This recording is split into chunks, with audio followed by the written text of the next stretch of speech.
তো hello' everyone CITৰ ফালৰ পৰা 2024 বৰ্ষৰ এডমিশ্যনৰ নটিচ ফাইনেলি আহি গৈছে সো আজিৰ এই ভিডিঅ'টোৰ জৰিয়তে CIT অৰ্থাৎ চেন্ট্ৰেল ইনষ্টিটিউচন অফ টেকনলজিৰ ফালৰ পৰা তোমালোকৰ অনলাইন এপ্লিকেশ্যনৰ starting date ending date exam date syllabus বা গোটেইখিনি বস্তু ডিছকাছ কৰিবলৈ ট্ৰাই কৰিম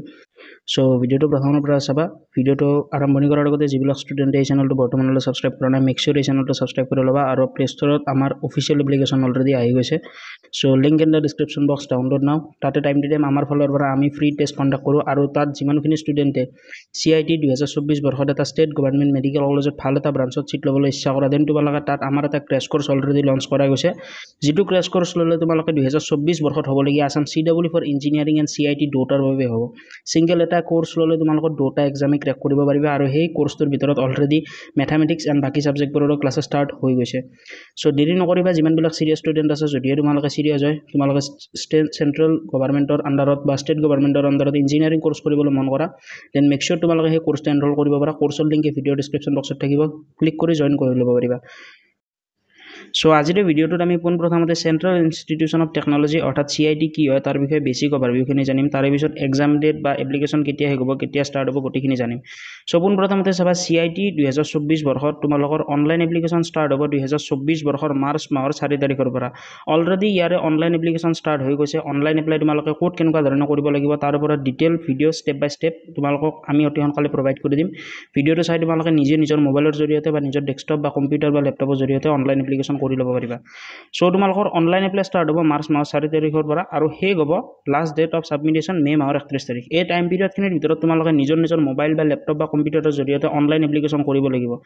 তো ইয়াৰ পিছত নেক্সট আহিব এণ্ট্ৰেন্স এক্সাম কেতিয়া হ'ব সো মনত ৰাখিবা date of entrance exam to diploma BTech ইয়াৰ উপৰি MTech বা বেলেগ যিমানবিলাক কোৰ্চ আছে লাইক PhD প্ৰত্যেকটোৰে এক্সাম এটা ডেটতে হ'ব 2024 বৰ্ষৰ জুন মাহৰ 9 তাৰিখে তোমালোকৰ CITৰ এণ্ট্ৰেন্স এক্সামিনেশ্যন হ'ব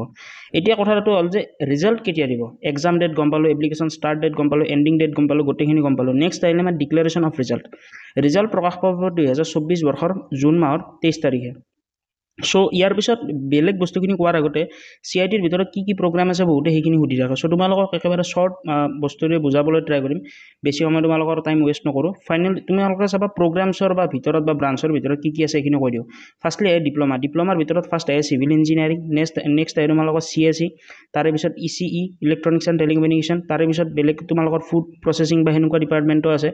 সো ইয়াৰ পিছত নেক্সট আহে BTechৰ ভিতৰত তোমালোকৰ মেইনলি 4-5টা ব্ৰাঞ্চ আছে তাৰে ভিতৰত ফাৰ্ষ্ট আহে চিভিলৰ কাট অফটো ইয়াতে অকণমান বেছি যায় বহুখিনি ষ্টুডেণ্টে সুধি থাকে যে ইয়াত মাৰ্ক পাবলৈ বা ইয়াতে চিট পাবলৈ কিমানখিনি মাৰ্ক লাগে সো ইয়াতে হায়েষ্ট যদি ক'বলৈ যাওঁ চিভিলৰ কাট অফটো অলপমান বেছি যায় তাৰে পিছত CSC যায় সো যিমানখিনি ষ্টুডেণ্ট থাকে মেইনলি তেওঁলোকৰ গ'ল 3টা ব্ৰাঞ্চে থাকে BTechৰ ভিতৰত ফাৰ্ষ্ট আহে চিভিল ইঞ্জিনিয়াৰিং নেক্সট আহে কম্পিউটাৰ চায়েন্স ইঞ্জিনিয়াৰিং তাৰে পিছত আহে ইলেক্ট্ৰনিক্স টেলিকমিউনিকেশ্যন ফুড ছেফটি বা ইনষ্ট্ৰুমেণ্টেশ্যন সেইটো যিটো আছে সেইটো তাত ইমান এটা ষ্টুডেণ্টবিলাকে কম্পিটিশ্যন নাথাকে যাৰ ফলত কম মাৰ্কতো চিট পাই যায় বাট যিটো তোমালোকৰ civil CSE and ECE top বা ব্ৰাঞ্চ হয় বা টপ ৰেংকত যায় সো এইকাৰণে ভালদৰে প্ৰিপাৰেশ্যন কৰা যিমানখিনি ষ্টুডেণ্টে এতিয়ালৈ আমাৰ ক্ৰেছ কোৰ্চত এনৰোল কৰা নাই মেক চিয়ৰ তোমালোকে ক্ৰেছ কোৰ্চ এনৰোল কৰি ল'বা লিংক ডিছক্ৰিপশ্যন বক্সত দিয়া থাকিব সেই ছিংগল কোৰ্চটো লোৱাৰ পিছত তোমালোকে আছাম CW ফৰ ইঞ্জিনিয়াৰিঙৰ বাবে এক্সাম দিব পাৰিবা আৰু CITৰ বাবে হৈ যাব ছিংগল এটা কোৰ্চ ল'লে সো যিমানখিনি ষ্টুডেণ্ট চিৰিয়াছ হয় টপ লেভেলৰ ব্ৰাঞ্চত পঢ়িবলৈ মন কৰা দেন তোমালোকে সেই কোৰ্চটো এনৰোল কৰিব পাৰা কোৰ্চটো এনৰোল কৰাৰ পিছত আমাৰ ফালৰ পৰা এণ্ড টু এণ্ড ছাপৰ্ট পাবা ফৰ এক্সাম্পল যদি কোনোবা ষ্টুডেণ্টে CITত এডমিশ্যন পোৱা at the time of admission তোমালোকে CITত এডমিশ্যন পালে সেইখন কলেজৰ ক'ত গৈ কি কৰিব লাগিব গোটেইখিনি গাইড আমাৰ ফালৰ পৰা হেল্প কৰি দিয়া যাব সো ইয়াৰ পিছত নেক্সট আৰু কিছুমান ব্ৰাঞ্চেছ আছে লাইক MTech বা সেনেকুৱা ধৰণৰ সেইখিনি তোমালোকে নিজৰ ৰেকৰ্ডিং চাই ল'বা মই ইয়াতে ব্ৰাঞ্চেছ এণ্ড প্ৰগ্ৰামখিনিৰ বিষয়ে অলপমান কৈ দিলোঁ সো অলপ আগতে মই তোমালোকক এক্সাম কেতিয়া হ'ব exam date online apply starting date ending date ইয়াৰ বিষয়ে গোটেইখিনি ক'লোঁ বা ব্ৰাঞ্চ কি আছে তাৰ বিষয়ে ক'লোঁ সো ইয়াৰ পিছত নেক্সট আহিব ৰিজাল্ট কেতিয়া দিব সো ৰিজাল্ট দিব 2024 বৰ্ষৰ জুন মাহৰ 23 তাৰিখে আৰু এতিয়া ৰিজাল্ট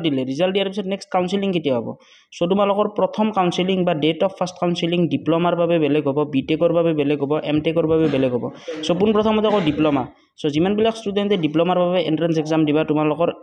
ফাৰ্ষ্ট কাউন্সেলিং হ'ব জুলাই মাহৰ 15 তাৰিখৰ পৰা ষ্টাৰ্টিং কৰি জুলাই মাহৰ 16 তাৰিখলৈ নেক্সট আহিব BTech সো BTechৰ বিষয়ে তোমালোকৰ ফাৰ্ষ্ট কাউন্সেলিং ষ্টাৰ্ট হ'ব জুলাই মাহৰ 17 তাৰিখৰ পৰা 18 তাৰিখৰ ভিতৰত নেক্সট থাকিব এমটেকৰ ষ্টাৰ্ট হ'ব 19 তাৰিখে আৰু 19 তাৰিখে হ'ব আৰু বাকি সেকেন্ড এণ্ড থাৰ্ড ৰাউণ্ড কাউন্সেলিঙৰ নটিফিকেশনটো টাইম টু টাইম তোমালোকৰ লগত শ্বেয়াৰ কৰা যাব যিমানখিনি ষ্টুডেণ্টে আমাৰ ফালৰ পৰা ক্ৰেছ কোৰ্চ লয় তেওঁলোকক আমাৰ ফালৰ পৰা প্ৰতিটো বস্তু ইচ এণ্ড এভৰি আপডেট আমাৰ ফালৰ পৰা দিয়া যাব সো ইয়াৰ পিছত নেক্সট আহিল এলিজিবিলিটি ক্ৰাইটেৰিয়া কি সো পোনপ্ৰথমতে এটা তোমালোকৰ সুবিধাৰ্থে বস্তু কৈ দিওঁ যিমানখিনি ষ্টুডেণ্টে ভাবি থকা যে ইয়াতে এলিজিবিলিটি ক্ৰাইটেৰিয়া সিমান নপৰে গ্ৰেছ মাৰ্ক থাকিলেও পাই যায় তেনেকুৱা নহয় যিমানবিলাক ষ্টুডেণ্টে সায়েন্সৰ পৰা পাছ কৰিবা তোমালোকৰ কোনো এখন সাবজেক্টত বা যিকোনো সাবজেক্টত গ্ৰেছ মাৰ্ক থাকিব নালাগিব গ্ৰেছ মাৰ্ক থাকিলে তোমালোকে এডমিশ্যন নাপাবা এডমিশ্যন পালেও ৰেজিষ্ট্ৰেশ্যন নাপাবা সো এইটো বস্তু মনত ৰাখিবা সো ইয়াতে মই এলিজিবিলিটিৰ বিষয়ে দুটা কোৰ্চৰ কথা ক'ম ফাৰ্ষ্টলি আহিব ডিপ্ল'মা যিমানখিনি ষ্টুডেণ্টে ডিপ্ল'মাত এডমিশ্যন ল'ম বুলি ভাবি আছা যদিহে তোমালোকে ডাইৰেক্টলি এডমিশ্যন ল'বলৈ ইচ্ছা কৰা দেন তোমালোকে ক্লাছ 10 পাছ কৰিব লাগিব তাৰে পিছত যিমানখিনি ষ্টুডেণ্টে লেটাৰেল এণ্ট্ৰি ল'বা লাইক তোমালোকে আগতে ITI পাছ কৰি থৈছা তোমালোকে ক্লাছ 12 পাছ আউট কৰিব লাগিব উইথ সায়েন্স ষ্ট্ৰীম নেক্সট আহিব বিটেক যিমানখিনি ষ্টুডেণ্টে বিটেকৰ বাবে এন্ট্ৰেন্স এক্সাম দিম বুলি ভাবিছে তোমালোকৰ এলিজিবিলিটি ক্ৰাইটেৰিয়া যিমানখিনি ষ্টুডেণ্টে ডাইৰেক্ট এডমিশ্যন ল'ম বুলি ভাবিছা দেন তোমালোকে ক্লাছ 12 পাছ কৰিব লাগিব উইথ সায়েন্স ষ্ট্ৰীম আৰু যিমানখিনি ষ্টুডেণ্টে লেটাৰেল এন্ট্ৰি ল'ম বুলি ভাবিছা বিটেকত দেন তোমালোকে ডিপ্ল'মা ইন ইঞ্জিনিয়াৰিঙত পাছ কৰিব লাগিব আৰু সেই পাছ কৰা ব্ৰাঞ্চটো CITত থাকিব লাগিব ফৰ এক্সাম্পল কিছুমান ব্ৰাঞ্চ এনেকুৱা থাকে যিখিনি ব্ৰাঞ্চ ইয়াত নাই ফৰ এক্সাম্পল ধৰি লোৱা মেকানিকেল ব্ৰাঞ্চটো ইয়াত নাই এক্সাম্পল মেকানিকেল ব্ৰাঞ্চটো ধৰি লোৱা CITত নাই কিন্তু তোমালোকে মেকানিকেলৰ পৰা ডিপ্ল'মা বা পলিটেকনিক বা ITI পাছ কৰিছা দেন তোমালোকে সেই কোৰ্চটো কিন্তু CITত কৰিব নোৱাৰা সেই যিটো কোৰ্চত তোমালোকে ডিপ্ল'মা কৰিবা সেই কোৰ্চটো ইয়াতে থাকিব লাগিব দেন তেতিয়া তোমালোকে বিটেক কোৰ্চটো ইয়াতে কৰিব পাৰিবা সো আই হোপ এই ভিডিঅ'টোৰ জৰিয়তে তোমালোকে CITৰ online apply starting date ending date exam date first date of counselling গোটেইখিনি বস্তু গম পালা সো ইয়াৰ পিছত নেক্সট এটা ডিটেইল ভিডিঅ' আহিব যিটো ভিডিঅ'ৰ জৰিয়তে তোমালোকক মই ষ্টেপ বাই ষ্টেপ অনলাইন এপ্লিকেশ্যন ক'ত কেনেকুৱা ধৰণে কৰিব লাগে তাৰ বিষয়ে কৈ দিম আৰু যিমানখিনি চিৰিয়াছ ষ্টুডেণ্ট আছে তোমালোকক ট্ৰাষ্ট মি তোমালোকে আসাম CEE এণ্ড CITৰ যিটো ক্ৰেছ কোৰ্চ আছে সেই ক্ৰেছ কোৰ্চটো এনৰোল কৰি ল'বা ক্ৰেছ কোৰ্চৰ লিংক এই ভিডিঅ'ৰ ডেছক্ৰিপশ্যন বক্সত দিয়া থাকিব লগতে আমাৰ প্লে ষ্ট'ৰৰ এপৰ লিংকৰ ভিডিঅ'ৰ ডেছক্ৰিপশ্যন বক্সত দিয়া থাকিব সো যিমানখিনি চিৰিয়াছ ষ্টুডেণ্ট আছে তোমালোকে এই ক্ৰেছ কোৰ্চটো ল'ব পাৰা ক্ৰেছ কোৰ্চটো লোৱাৰ পিছত তোমালোকে দুটা এক্সাম দিব পাৰিবা আৰু আমাৰ ফালৰ পৰা এণ্ড টু এণ্ড ছাপোৰ্টো পাবা সো আশা কৰিলে আজিৰ ভিডিঅ'টোৰ জৰিয়তে তোমালোকে বহুখিনি বস্তু গম পালা যদি ভিডিঅ'টো ভাল লাগিল নিজৰ মাজত সীমিত নাৰাখিবা নিজৰ বন্ধু বান্ধৱী বা ভাইটি ভণ্টিসকলৰ লগত ডেফিনেটলি ভিডিঅ'টো শ্বেয়াৰ কৰিবা যাতে এই ভিডিঅ'টোৰ জৰিয়তে তেওঁলোক উপকৃত হয় সো আজিলৈ মানে জয় আই অসম